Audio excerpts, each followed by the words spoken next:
So we are in our fourth week of our sermon series titled A Life Worth Living. And the concept is this, that as we approach Easter, we actually look to and prepare and consider the life, death, and resurrection of Jesus.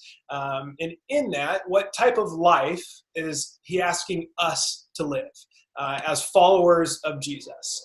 And I think as we all desire a meaningful life, a purposeful life, one of value, culture says that a life is worth living when we consume, we gain, and we hold on to.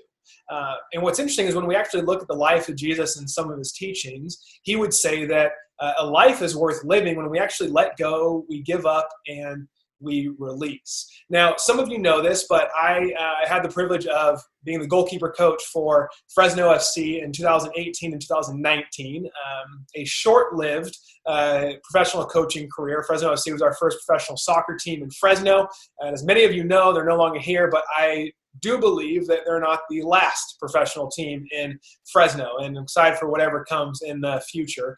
But I was in my it was our second week in 2018, so I just started. I knew our head coach for about a month or so, the coaching staff. I'm still getting familiar with everything. And the one challenge we had is that our stadium was downtown, so we would actually go to Chancey Park in the morning, and then we would drive to training. So everyone had to carpool in order to get over to either Fresno Pacific or Fresno City College. And I showed up one morning, and I drew the short straw with the coaching staff of needing to drive. It actually ended up just being my head coach and I, as the other two coaches needed to do something afterwards. So we head to practice, and we get there, and practice goes great.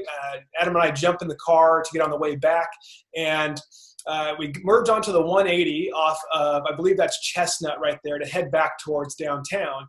And we're actually on the freeway, and my car starts puttering. Like, it's actually losing power. And in that moment, I kind of start questioning what's going on. I'm trying to figure out, like, why is this happening? I'm taking my foot off the gas, pushing on the brake, just trying different things, and my car continues to lose power. So an off-ramp is coming up. We take it. We pull off the side. By that point, the car is completely dead. I'm able to roll up on a sidewalk in front of a random restaurant right outside the underpass. What I forgot to do that morning was put gas in my car.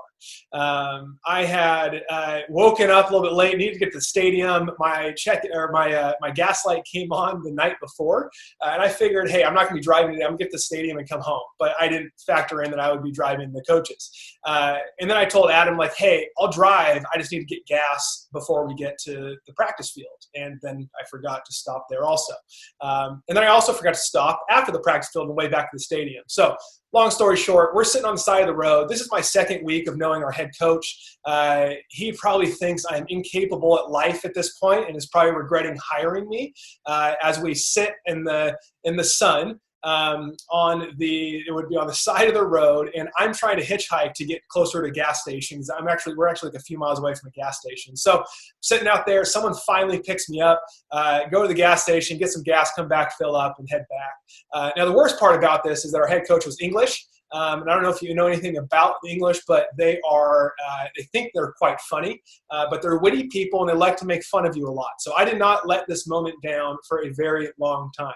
But why I bring this story up is that, similar to putting gas in our cars, if we look around our lives, we have regular rhythms of taking inventory of things, or at least there's suggested rhythms in our life. So getting your oil changed and your tires rotated every 5,000 to 7,500 miles, going to the doctor for an annual checkup, going and getting your teeth cleaned twice a year by your dentist, checking your air conditioning before summer hits. And there's so many. We can go on and on and on about some of the recommended rhythms we have in our life.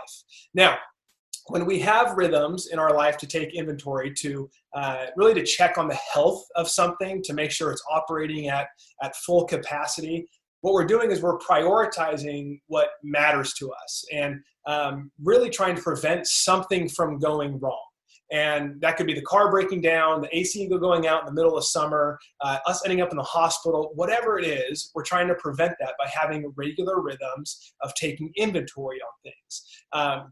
Now, I would assume that you have some of these rhythms in your life also, or I guess at least I would hope so. But what I'm wondering this morning is we have a lot of rhythms for the things in our lives and even us physically. But my question this morning is, do we have rhythms of taking inventory on who we are and who we are becoming?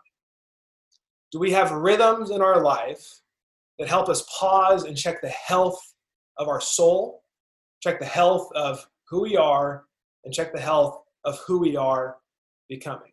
So do you have rhythms in your life to actually ask the question of, am I currently living a life worth living? Am I becoming a person that I want to be?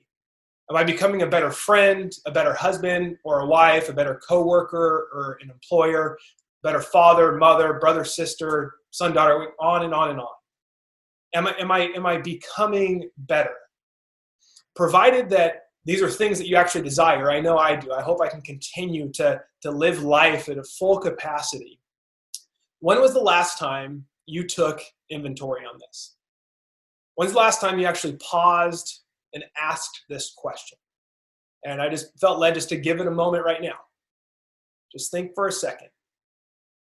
Take inventory on how you are doing right now and who you are becoming in light of who you want to be. Now, with all this said, I don't necessarily have a point for us today, but what I do hope is that this is a time of reflection. And it's a time of doing this. It's a time of asking, in light of all that is going on, how am I doing? How am I doing in light of who I want to be? How am I doing in light of who I think that Jesus is actually calling me to be?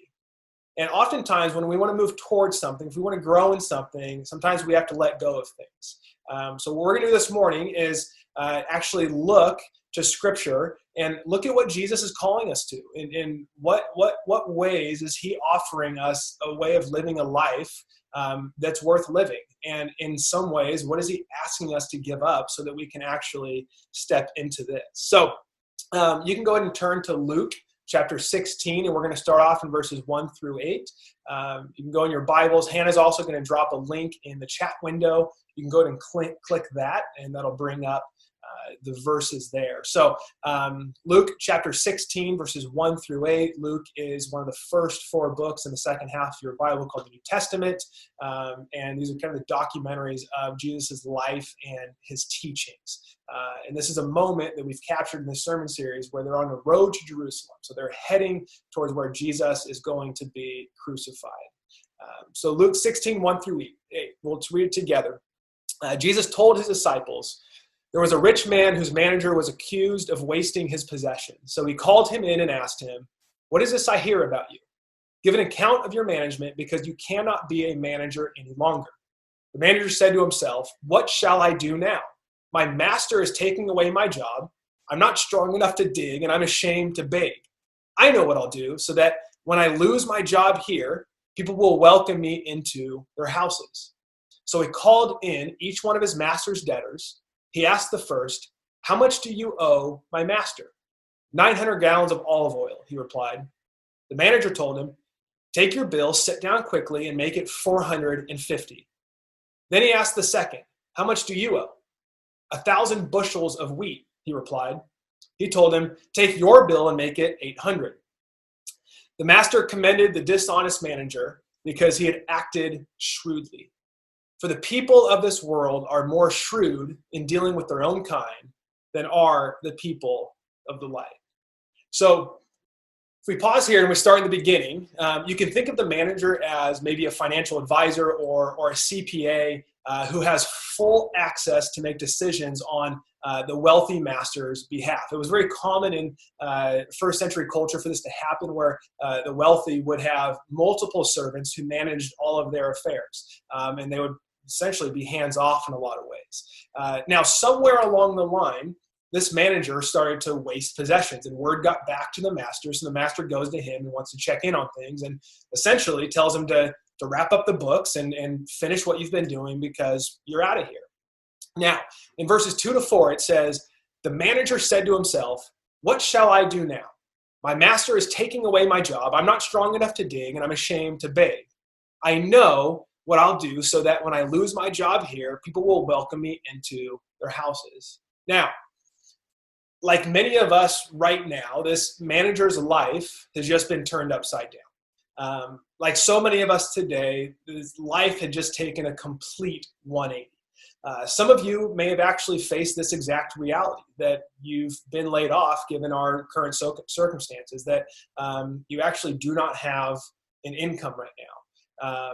You're not able to work. And some of you may be losing your retirement right now as the market continues to crash. Things continue to climb. Some of you are all of a sudden teachers and being parents, trying to figure out how to love your children well and also teach them well. A whole new dichotomy that probably hasn't been experienced before. Vacations have been canceled. People are having to stay in their homes. People are isolated. So much is going on, and it feels like in so many ways, life has come to a complete halt.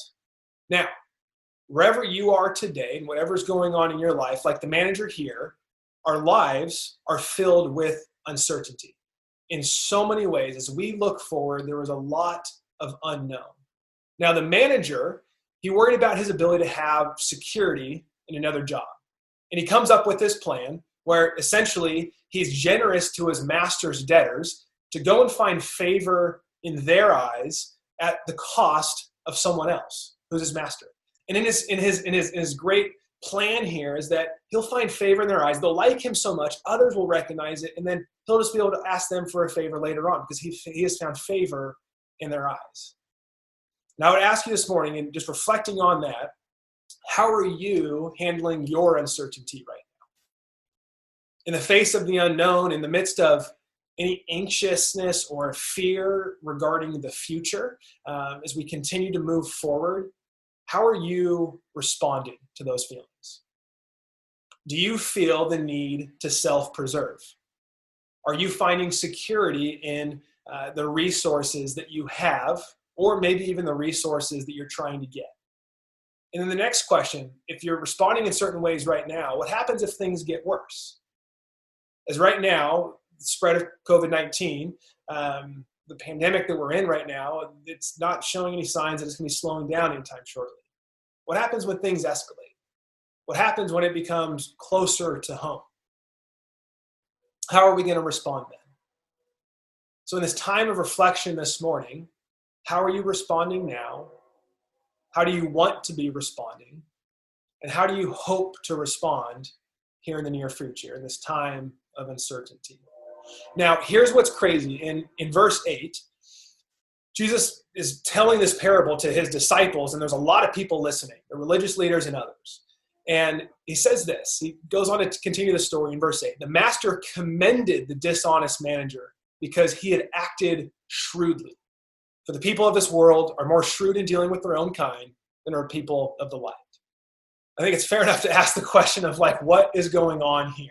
This is actually a parable that's considered to be one of the more confusing that Jesus teaches. But he's now telling a story where a dishonest person is actually being commended. That someone who's being dishonest is being told, good job. And Jesus is publicly giving this story as what you would think to be a model of how we are to act. So how does this work? What's happening here is that we're probably not too aware with the word shrewd. I know I probably haven't used it in my life ever, other than when reading scripture. But it's actually, it could be defined as being wise, actually perceiving things, being intelligent, but also looking out for one's own interest. And the master is actually commending this, and he's saying, hey, way to be wise, good job. So again, essentially, Jesus is commending this behavior of going and benefiting others while actually doing it on behalf of someone else's possession so that he could self-preserve, that he could watch out for his own life. So for you, in regard to your possessions right now, if you were to consider your time, if you were to consider your finances, if you were to consider your resources, your talents, whatever you have right now, in light of all the things that you have, how are you handling them in the time of this unknown? Are you being strategic in how you use them? Essentially, that's what Jesus is commending here. He's saying, be strategic with these things. Use them for the benefit of yourself. And then he changes the game a little bit.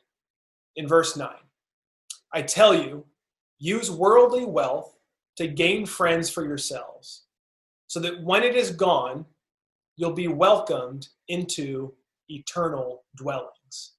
And in so many ways, this would be a mic drop moment.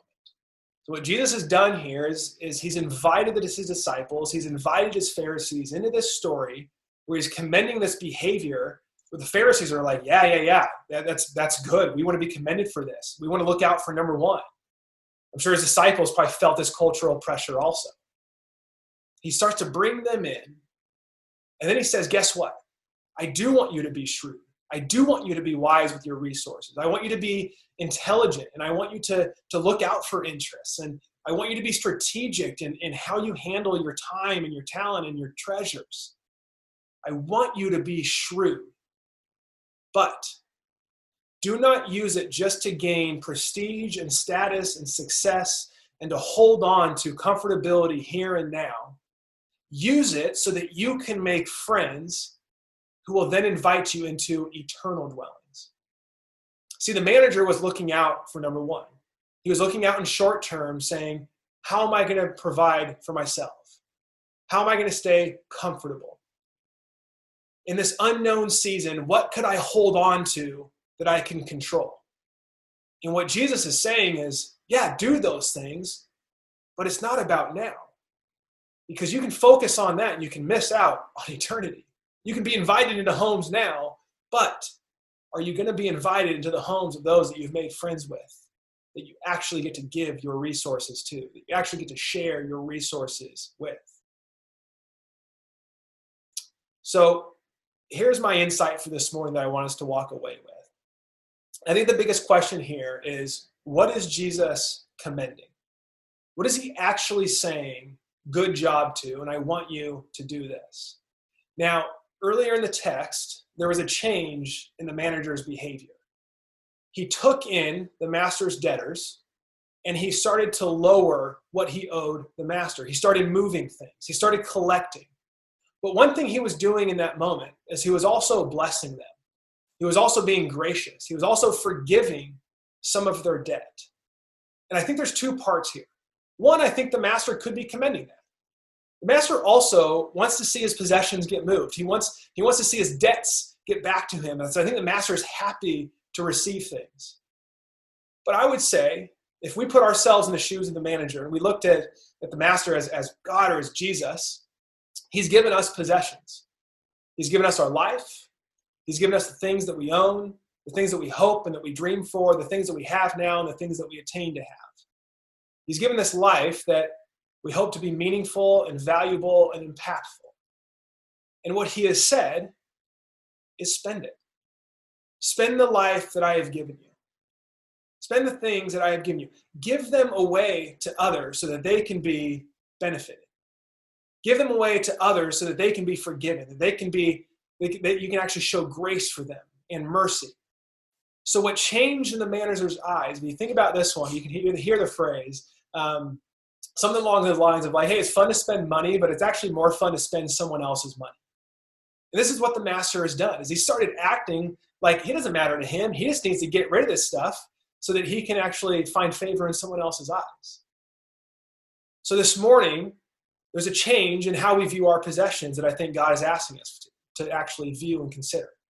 That in this life worth living, what he's asking us to give up is that our possessions are ours.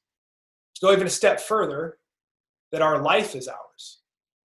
If we start to view our life and our possessions and the things that we've been given as his, how much more freely would we give them away? And I know right now in the unknown, one of the biggest challenges is comfort. That if we look forward and we don't know about our security, we don't know about our savings account, we don't know about our jobs, we don't know about our children's future in school, we want to hang on to things. We want to hold on to, we want to control. We don't want to give away because we don't know what the future is going to look like. But what Jesus is saying here is, yeah, you don't know what the future looks like here, but you do know what a future looks like with me. And by giving away your life and your possessions is this is what a life looks like with me in the future. My grandma cracks me up. She comes into town, or whenever we visit her, she takes us to lunch. She'll drop things off. She every once in a while will just send us money. She supports us in the church. She is very, very generous. She lives a very simple life. She's been in the same house forever. I think it was even her parents before. And I remember last year at the end of the year, as she's older, she gets a lot of mail of people asking her for money, random corporations and different things. And she lays them all out on her counter. And she goes through and she works through which one she's going to give to that year.